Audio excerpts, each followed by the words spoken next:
Делегация Минэкономразвития России прибыла в международный аэропорт Сухум в половине 12-го дня. Сухумская воздушная гавань, пожалуй, самый крупный инвестиционный проект, реализованный в стране.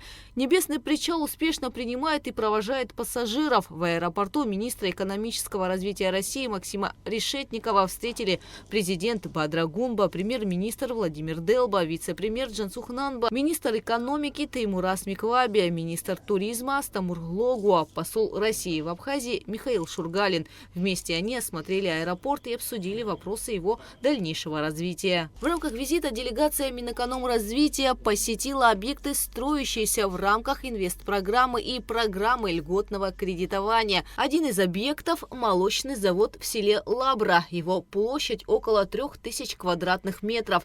Планируется производство сыров, сметаны, йогуртов, сливочного масла, кефира и других молочных продуктов. Готовность предприятия к работе сегодня составляет 95%. Уже заключены контракты с Ираном и Белоруссией. Первую партию пробной продукции для местного рынка планируется выпустить в конце апреля. Оборудование заказали в Италии. Технологи из Пармы обучали сотрудников предприятия. В основном наша продукция, технологии, которые мы привезли, и оборудование, которое у нас установлено, оно рассчитано на производство из сухого молока. Это основные виды продукции. Также у нас есть цех по производству масла. Вот в данном случае мы будем использовать уже цельное молоко. Остальная вся продукция у нас будет идти из высококачественного сухого молока. Единственное, что я хочу сказать, конечно, мы исключаем использование таких веществ, как пальмовое молоко, всяких ингредиентов.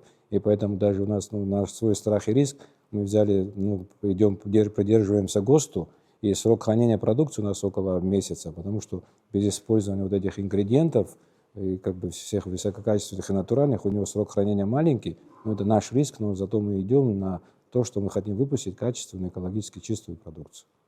Сам завод делится на разные помещения. В этом, например, будут производить сметану и йогурты. Всего в сутки объемы производства всей молочной продукции составят 10 тонн. Кстати, сам завод оснащен высококачественным итальянским оборудованием.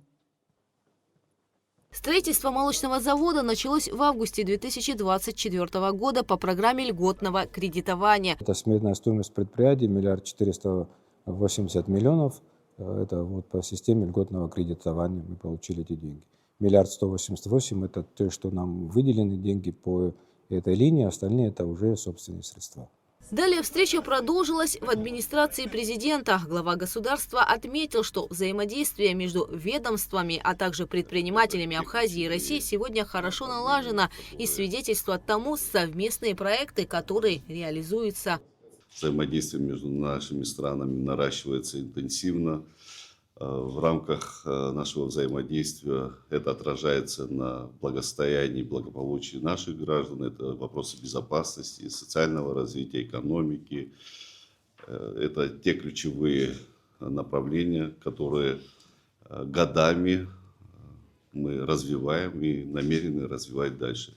Наши страны, близкие друзья, проверенные временем, надежные партнеры. Я благодарю вас, жителей республики, за поддержку текущей политики Российской Федерации, за то, что военнослужащие, добровольцы вместе с нашими ребятами отстаивают интересы и безопасность России в рамках специальной военной операции. Мы это очень ценим, все это очень ценят. И отрадно видеть, что Абхазия за последние годы показывает очень высокие темпы развития. Если посмотреть за 5 лет, то темп роста ВВП в текущих ценах в 3 раза увеличился. И это видно и по собственным доходам республики, которые увеличиваются.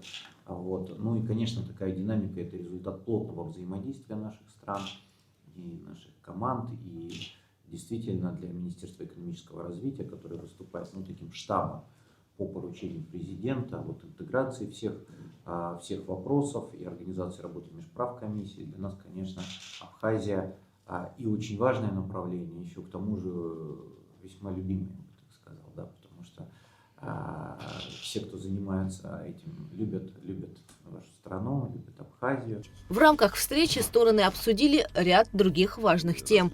Гугут Савардания, Алексей Гухова, Константин Парулуа. Абхазское телевидение.